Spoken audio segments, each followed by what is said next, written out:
अस्सलाम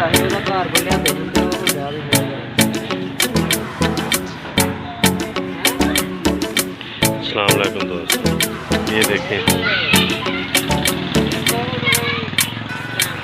मस्जिद के बाहर के हालात।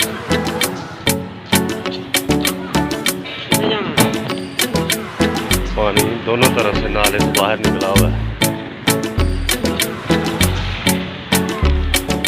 सफाई का निज़ाम ही कोई नहीं है। ये देखिए, ये मस्जिद है।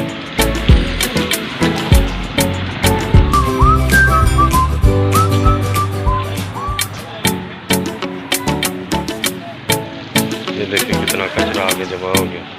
सारा बाजार इधर कचरा फेंक, सारे बाजार का तो आगे बंद हो गया, तो फिर ये पानी आगे जमा ही होगा और क्या होगा।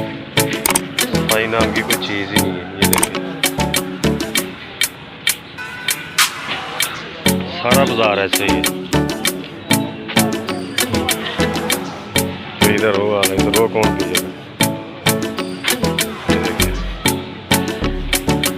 सारा इधर आगे तालाब है, उधर पानी जाता है, तो वहाँ तक बांधा तो पानी कैसे जाएगा। तो सारा कचरा इधर जमा हो जाएगा।